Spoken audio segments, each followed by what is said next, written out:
Okay तो आज की वीडियो में यार हम लोग बात करने वाले हैं कि अगर आप कनाडा पढ़ने के लिए आना चाहते हो एज ए इंटरनेशनल स्टूडेंट तो आपका कितना खर्चा हो जाएगा स्टार्टिंग फ्रॉम आइट्स टिल जब तक आप लैंड करते हो। तो एक एक चीज फुल ब्रेकडाउन करके आपको इस वीडियो में मैं बताने वाला हूँ मेरा कितना खर्चा हुआ और 2023 में अगर आप पढ़ने के लिए आ रहे हो या फिर 24 में आ रहे हो तो आपका कितना खर्चा हो सकता है हर चीज में।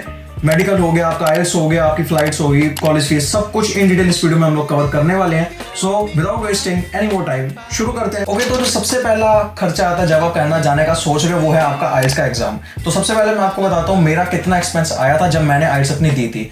तो मेरा 25,000 का इन टोटल एक्सपेंस आया था starting from training till giving the exam. तो जिसमें से कि ब्रेकडाउन बताऊं तो मेरा 10,000 था ट्रेनिंग का फीस एक महीने का और उसके बाद 15,000 मेरी एग्जाम की फीस थी। खैर अब 15,500 हो चुकी है एग्जाम की फीस। तो अगर आप अपडेटेड प्राइसेस जानना चाहते हो तो मैं लिंक नीचे दे रहा हूँ डिस्क्रिप्शन में, जाके वहां पे चेकआउट कर सकते हो। मतलब जब भी आप ये वीडियो देख रहे हो 5-6 महीने बाद, साल बाद, तो जो भी अपडेटेड प्राइसेस होंगे वो उस लिंक के थ्रू आपको पता चल जाएंगे। और अगर आप इस चीज में अपना इन्वेस्ट नहीं करना चाहते, जैसे मेरे 10,000 लगे थे सिर्फ ट्रेनिंग के, तो अगर आप वो एक्सपेंस अपना कट ऑफ करना चाहते हो तो मैं एक वीडियो ऑलरेडी बना चुका हूं जिसके अंदर मैंने आपको सारी ही फ्री जो टूल्स हैं जो आप यूज कर सकते हो आईएलटीएस की प्रिपरेशन में वो सारे बताए हुए हैं। तो जाके वो वीडियो जरूर चेकआउट कर सकते हो, लिंक नीचे डिस्क्रिप्शन में आपको मिल जाएगा और ऊपर कार्ड्स में लिंक आ रहा होगा।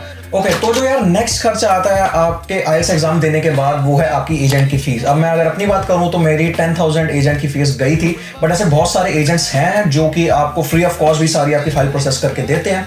तो ये आपकी पर्सनल प्रेफरेंस पे डिपेंड करता है कि आप मतलब जिसके पास भी आप जाना चाहो। ओके तो इसके बाद जो आपका एक्सपेंस आता है, अब आपने अपना एजेंट भी फाइनलाइज कर लिया। अब इसके बाद जो आपका एक मेजर एक्सपेंस आएगा वो है आपकी कॉलेज की एप्लीकेशन फाइल करना। अब देखो मेजॉरिटी ऑफ जो कॉलेजेस हैं कनाडा में वो $100 से लेकर $150 तक चार्ज करते हैं पर एप्लीकेशन और ये नॉन रिफंडेबल फीस होती है। अब लोग यहाँ पे गलती क्या कर देते हैं कि 5 या 6 या 7 कॉलेजेस में या फिर यूनिवर्सिटीज में अप्लाई कर देते हैं। तो इसकी कोई भी जरूरत नहीं होती है। अगर आप अपने जो आपकी स्टडी है, जैसे अगर आप 12th के पास जा रहे हो तो अपनी फील्ड ऑफ स्टडी के रेलिवेंट ही अगर आपने कोर्स चूज किया है तो 6-7 कॉलेज में भरने की कोई जरूरत नहीं होती है एप्लीकेशन। मैं अपनी बात करूं तो मैंने 2 कॉलेज में भरा था, एक फैंशा कॉलेज में जिसमें मैं अभी करंटली पढ़ रहा हूं और उसके अलावा मैंने एक कॉनेस्टोगा कॉलेज में फिल किया था, डाउनटाउन कैंपस किचनर। तो ये 2 कॉलेज में मैंने सिर्फ अप्लाई किया था और मुझे दोनों से ही ऑफर लेटर आ गई थी। तो अगर आपको नहीं पता है कि आपका कौन सा ही कोर्स है, मतलब कई लोग होते हैं एजेंट की बात में आके कोई भी कोर्स उठा लेते हैं, वो लोग करते हैं 6 से 7 कॉलेज में अप्लाई, बट उसकी कोई ज़रूरत नहीं है। आप 2 या मैक्स टू मैक्स 3 कॉलेजेस में आप अप्लाई करो या फिर यूनिवर्सिटीज़ में अप्लाई करो। तो अगर आप 6,000 रुपये भी एवरेज एक लेके अगर चलते हो तो उससे भी आपके 15,000 to 20,000 सेव हो जाएंगे अगर आप अननेसेसरली ज़्यादा कॉलेजेस में या फिर यूनिवर्सिटीज़ में अप्लाई नहीं कर रहे।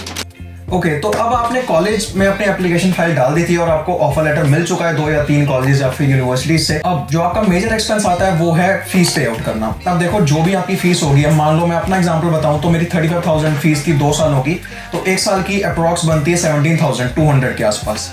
तो ये फीस मैंने एक साल की है मेरी और ये इंडिया से ही पे आउट करके आनी होती है। तो अगर आपका 2 साल का प्रोग्राम है तो आपको इतने के आसपास ही फीस होगी, ये एवरेज है, इसके आसपास ही चलती है। हर कॉलेज की फीस 2-3 हज़ार ऊपर नीचे हो सकती है।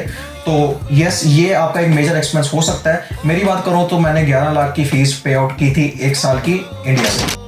ओके तो कॉलेज की फीस पे आउट करने के बाद अब जो नेक्स्ट एक्सपेंस आता है जो कि अगेन एक मेजर एक्सपेंस है वो है आपकी जीआईसी होती है, गारंटीड इन्वेस्टमेंट सर्टिफिकेट। अब इसके बारे में अगर डिटेल सब कुछ जानना चाहते हो तो मैं एक वीडियो ऑलरेडी बना चुका हूं जिसमें सब कुछ मैंने आपको इन डिटेल कवर किया जीआईसी के बारे में।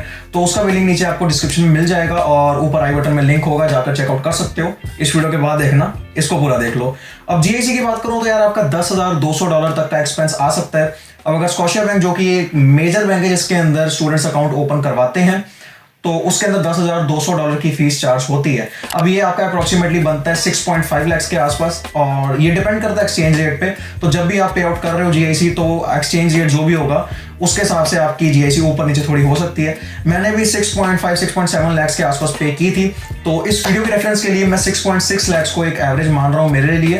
तो इसके आसपास ही आपकी जीआईसी का अमाउंट रहने वाला है। तो ये एक आपका सेकंड मेजर एक्सपेंस है फीस पे आउट करने के बाद। ओके तो जीआईसी पे करने के बाद अब जो नेक्स्ट स्टेप आता है आपको वीजा अपना फाइल करना है, बट उसके लिए कुछ चीजों की आपको जरूरत पड़ेगी।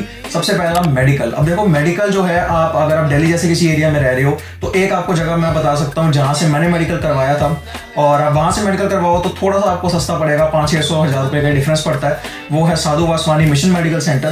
तो उनकी मैं डिटेल्स नीचे दे रहा हूँ डिस्क्रिप्शन में, आप जाके वहां पे अगर मेडिकल करवाना चाहते हो तो वहां कॉन्टैक्ट कर सकते हो।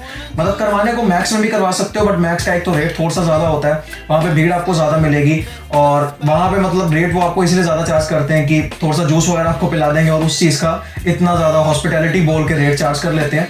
तो मेजर आपका 6,000 रुपीज़ के आसपास का इसका एक्सपेंस आ सकता है। अब डिपेंड करता है, अगर आप मैक्स में जा रहे हो तो 7-8 हज़ार रुपये तक भी हो जाता है, बट मैंने साधु वासवानी से करवाया था तो मेरा 6,200 के आसपास इन टोटल बिल बना था, starting from all the test and till the report. Okay, तो अब मेडिकल आप लोगों ने करवा लिया है और जो नेक्स्ट स्टेप आता है फाइनली, अब थोड़ी खुशी का टाइम है, वीज़ा अप्लाई करने का टाइम आ चुका है। तो इसके लिए जो आपकी फीस जाएगी, अब देखो वीज़ा अप्लाई प्लस बायोमेट्रिक्स, वैसे अलग अलग भी फीस जा सकती है, बट मेरी एक ही बार में गई थी जो कि थी $235 कनेडियन, जो कि बनती है 16,000 के आसपास।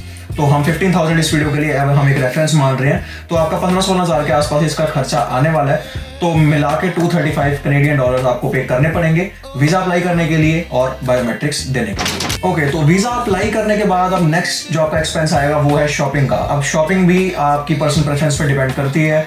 मतलब कई लोग 1-2 लाख के लिए शॉपिंग ही कर जाते हैं, बट मैं आपको ये रिकमेंड नहीं करता कि आप इतने ज़्यादा एक्सपेंस करो शॉपिंग में। मैक्स टू मैक्स अगर आपका 30-40,000 में काम हो जाता है तो वो ज़्यादा बेटर है। मैं अपनी बात करूँ तो मेरा भी कुछ 30-40,000 के आसपास ही लगा था। बाय द वे, अगर शॉपिंग से रिलेटेड वीडियोस देखना चाहते हो यानी पैकिंग से रिलेटेड देखना चाहते हो तो मैं लगेज बाइंग टिप्स और पैकिंग आपको किस तरीके से करनी चाहिए, कम से कम बजट में आपका ज़्यादा से ज़्यादा सामान आ जाएगा, और इस टॉपिक के रिलेटेड मैं वीडियोस ऑलरेडी बना चुका हूँ। लिंक नीचे है डिस्क्रिप्शन में और ऊपर आई बटन में लिंक आ रहा होगा, अब जाकर चेकआउट कर सकते हो। बहुत आपको एक रफ आइडिया मिल जाएगा कि आप कैसे कम बजट में ज़्यादा से ज़्यादा शॉपिंग कर सकते हो और लो प्राइस में भी अच्छी क्वालिटी के बैग्स आप परचेज कर सकते हो। तो ये वीडियोस ज़रूर जाके चेकआउट कर लेना। Okay, so next on the list we have is cash. तो यार अब देखो, कैश भी अगेन आपकी पर्सनल प्रेफरेंस पे डिपेंड करता है। मैं अपनी बात करूं तो मैं इन टोटल $2,000 का कैश अपने साथ में लेके आया था। मतलब पूरा कैश नहीं था, $500 इन कैश और $1,500 इन फॉरेक्स कार्ड। फॉरेक्स कार्ड के ऊपर भी वीडियो बहुत जल्दी आने वाली है, कौन सा फॉरेक्स कार्ड बेस्ट है, आपको कम से कम फीस में ज़्यादा से ज़्यादा बेनिफिट्स आपको प्रोवाइड करेगा। तो मैं बहुत जल्दी वीडियो के बारे में लाने वाला हूँ। और भी अगर किसी चीज़ के बारे में अगर आपको वीडियो चाहिए स्पेसिफिक टॉपिक तो नीचे कमेंट्स में बता सकते हो, मैं वीडियो जरूर बनाऊंगा इस टॉपिक के ऊपर। और जो लोग कहते हैं ना कि यार $500 का कैश बहुत है, 200 का कैश बहुत है, ऐसा कुछ नहीं है। आपको मिनिमम $1,500 से $2,000 आपको लगेंगे ही लगेंगे, क्योंकि देखो बेसिक बात है कि जैसे ही आप आओगे आपको रेंट अपना पे करना होगा और आते ही जीआईसी आपकी नहीं आती है। मैंने खुद ये चीज़ एक्सपीरियंस की है, मेरी जीआईसी आने में 2 से 3 हफ्ते का टाइम लग गया था, क्योंकि बैंक में थोड़ा सा इशू आ गया था। तो 2 से 3 हफ्ते आपके मिनिमम लग जाएंगे, नहीं तो 1 हफ्ता तो आपका लगेगा ही लगेगा। और रेंट आपको आते ही पे आउट करना है। अब रेंट ऐसा नहीं है कि आपने थोड़ा सा आज दे दिया थोड़ा कल दे दिया, आपको first and last month complete एक साथ में देना पड़ेगा। अगर आपका रेंट एवरेज $400 है तो आपको $800 फर्स्ट मंथ में ही पे आउट कर देने पड़ेंगे। और दूसरी बात यह है कि आपको और भी सामान परचेस करना पड़ेगा। अब जैसे मैं जिस घर में हूँ मुझे ये पूरा फर्निश्ड घर ही मिल गया था। By the way, house tour भी बहुत जल्दी आने वाला है, तो उसके लिए चैनल को सब्सक्राइब जरूर करना। अब देखो, मेरा 416 रेंट है और $30-40 ऊपर लगते हैं यूटिलिटीज के, तो 450 अगर एवरेज मान लें तो $900 मुझे अपफ्रंट पे करने पड़े। तो अगर आपका घर आपको अनफर्निश्ड मिल रहा है तो उसके लिए आपको बेडिंग लेनी पड़ेगी, अपना टेबल अलग से परचेस करना पड़ेगा। तो ऐसे ही मिला जुला के आपका $1,500 के आसपास का तो यही एक्सपेंस बैठ जाता है। तो अगर आप $500 लेके आ रहे हो तो आप थोड़ी सी प्रॉब्लम में आ सकते हो अगर आपकी जीआईसी टाइम पर नहीं आती है तो। ओके, सो अब आपके लिए खुशियों का टाइम आ चुका है, वीजा आपके हाथ में है। और नेक्स्ट चीज जो आपका एक्सपेंस आएगा वो है फ्लाइट्स का। अब देखो, फ्लाइट्स जो है अगर आप ऑफ सीजन बुक करवा रहे हो, जैसे मान लो अगर आपने सितंबर इनटेक में आना है और अगर आप अभी जैन फेब के आसपास बुक करवा लेते हो तो आपको फ्लाइट बहुत सस्ती पड़ेगी। बट मेरे केस में ऐसा नहीं था। मेरी 3 जनवरी से क्लासेस स्टार्ट थी, 3 जनवरी 2023 से मेरी क्लासेस स्टार्ट थी और मैं लैंड हुआ था कनाडा 27 दिसंबर को। अब थोड़ा सा लेट है, बट मुझे नहीं पता था कि मेरा वीज़ा फ्लाइट बुक करने के 1 हफ्ते के अंदर ही आ जाएगा। तो इसी चीज़ की थोड़ी सी मुझे कंफ्यूजन हुई थी और मेरा 1,60,000 की टिकट बुक हुई थी, डायरेक्ट फ्लाइट थी। अगर इंडिया टू कनाडा का ब्लॉग नहीं देखा है तो ऊपर आई बटन में लिंक होगा और नीचे डिस्क्रिप्शन में लिंक है, जाकर वो भी चेकआउट कर सकते हो। तो अब यही है कि अगर आप थोड़ा सा पहले बुक करवा लेते हो तो टिकट आपको थोड़ी सस्ती मिल सकती है। तो इसी के साथ उम्मीद करता हूँ वीडियो आपको पसंद आई होगी, और अगर पसंद आई है तो एक बड़ा सा, छोटा सा, मीडियम सा, हर तरह का लाइक नीचे कर देना और एक बढ़िया सा कमेंट, थोड़ी मोटिवेशन मिलती है। मैं मिलता हूँ अगली वीडियो में, और अगर कोई स्पेसिफिक टॉपिक के बारे में वीडियो चाहते हो तो नीचे कमेंट डाउन कर दो, वीडियो जरूर आएगी। मैं मिलता हूँ अगली वीडियो में। Till then stay safe and bye bye.